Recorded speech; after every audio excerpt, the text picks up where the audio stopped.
It's June the 20th, 1942, in the beleaguered city of Tobruk, Libya.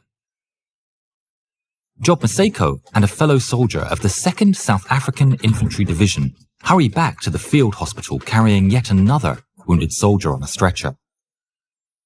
Whistles of incoming bombs terrorize the city, and shocks of exploding ordnance reverberate through the rubble-filled streets. The fighting is intense in the edge of the city. Infantry and tanks clash amongst a rain of artillery. The Allies are fighting tooth and nail to keep out the Germans, but it's not successful. The Germans keep pushing the Allied lines back, capturing their ammunition depots and forcing them out of their bunkers. It's complete chaos. Most of the defences have already fallen, and fighting takes over the city streets. Between it all, Maseko and his partner face an impossible choice. With a number of wounded rising by the minute, they have to decide who to take to the hospital and who to leave behind. With almost no time to think, they pick a soldier that they believe has good odds to survive, put him on the stretcher, and then run back for the field hospital as the bomb decimates a building just 1 block over. Nightfall ends the hostilities for the day, bringing an odd respite for the battered soldiers.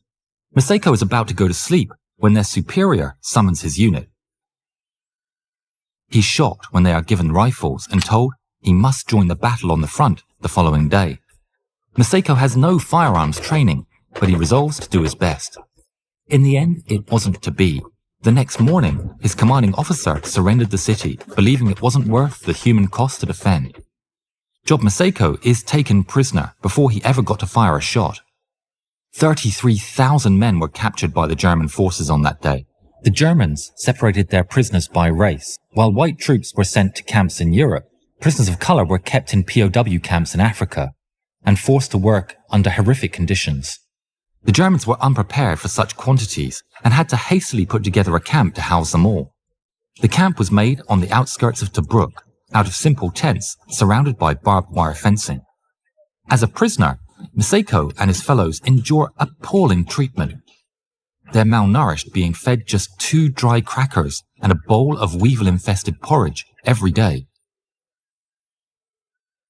They are beaten regularly and made to perform never-ending hard labour.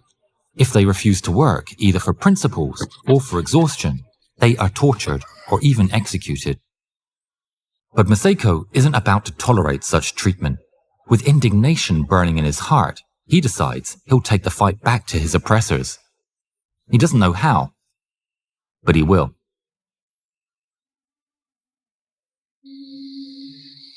One night he joins a small band of escapees. The haphazard construction of camp has left it full of holes, and the overstretched guards can't keep a good hold on the prisoners, so escapes in search of food are relatively common. But the prisoners can't make a run for it, as they don't know where the Allied lines are, and they aren't prepared to take on the brutal desert of North Africa. So escaping altogether was out of the question. Instead, they loot the destroyed buildings, searching for some half-decent food or anything else that's useful.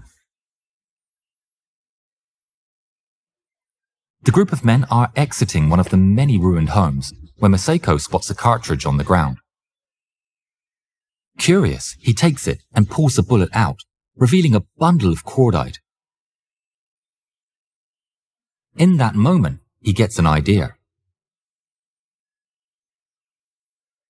Before the war, he used to work at a mining company.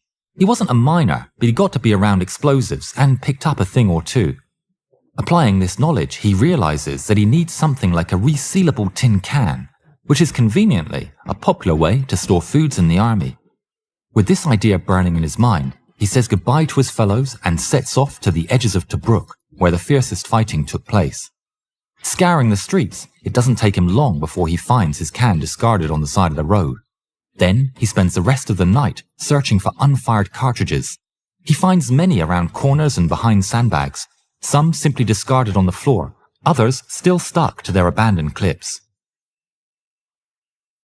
He keeps going until the sun threatens to rise over the horizon, and he's forced to return to camp. The can is far from full, but he isn't about to be deterred. He escapes every single following night, searching the streets while operating with barely any sleep at all. But it does bear fruit. After days of tireless work and emptying more than 1,000 individual cartridges, Miseko has his bomb. And that's not all.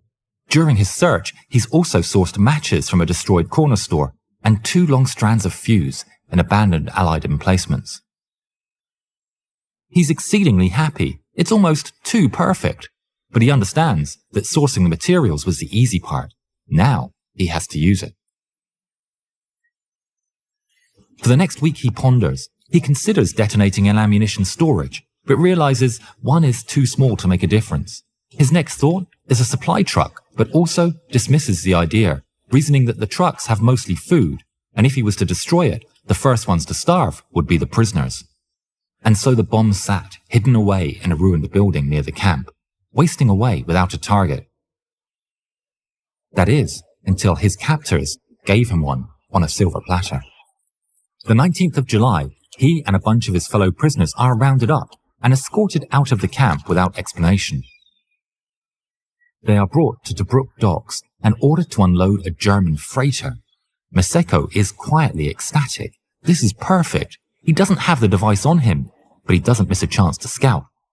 The group are made to unload crates of weapons and ammunition one by one.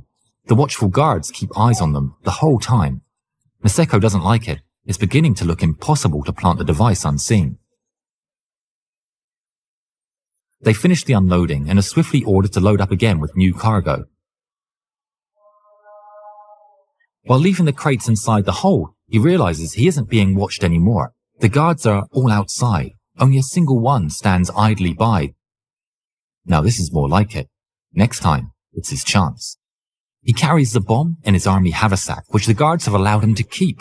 His heart is racing, but he acts natural. And by some miracle, the guards completely ignore his bag the entire way to the docks. They arrive, and a bunch of petrol drums and jerry cans sitting on the dock immediately catch Job's eye. Was that the cargo for today? He really hoped so. They get to work, and he nonchalantly leaves his bag on board. He's sweating bullets the whole day, just waiting for a guard to discover it, but no call ever comes. The work continues throughout the afternoon, and loading begins. To his relief, the petrol is brought on board. As the day comes to an end, he approaches 2 friends, saying that he needs them to distract the guards. Confused, they ask him what he's going to do. Miseko leans in and lays it out clearly. He's going to burn the ship. Agreeing with the plan, the 2 men approach the single guard on board and make small talk while Miseko helps load the last of the cargo. His fellow prisoners leave him alone in the hold, and he quickly sets to work. He retrieves the bomb and the fuse, sticks the fuse in the can, and plants it between the drums of gasoline. Then he takes a handful of straw from the vegetable crates, covers the can with it, and to top it off, he douses the whole thing in gasoline with one of the jerry cans.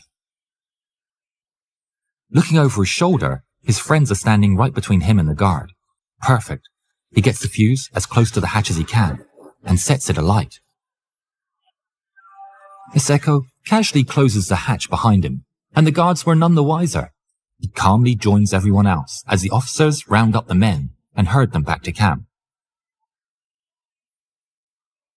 Miseko waits, expectant, prepared to hear the explosion behind him at any moment, but nothing happens. They arrive back at the camp, and Miseko is devastated. He stands on a corner of the camp, staring blankly in the direction of the docks, wondering where everything went wrong. But then, a boom snaps him from his thoughts. He stares in disbelief as a column of black smoke rises into the evening sky. The plan had worked. The next morning, the prisoners are interrogated, but none of them are suspected of sabotage. Instead, they're questioned about smoking in the ship. The prisoners, of course, hadn't, and the cause of the explosion remained a mystery for the Germans. The ship sunk in the dock with all its cargo, but perhaps most importantly, it was being used to ferry cargo back and forth between Tobruk and bigger freighters that were too large for the docks.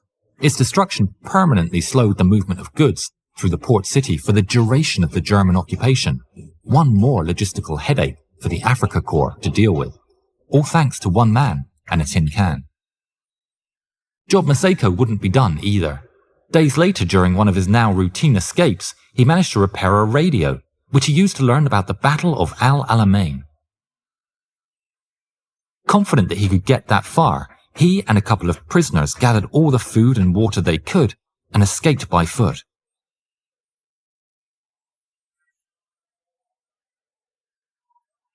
They would successfully reach Allied lines 20 days later. Back in the army, he was reassigned as a stretcher bearer and continued to serve throughout the war. He received proper firearms training and took up arms in battle several times. Surviving the war, he would be given the military medal for his brave actions in sinking the freighter. But sadly, none of the commendations would translate to a better life after the war. He returned to his hometown in South Africa with a miserable pension to thank him for his service, receiving only 40% of the pension of the white soldiers. Job Maseko would live in poverty, working as a local policeman, and tragically, he passed away in 1952 in an accident at a train station, aged just 30 years old.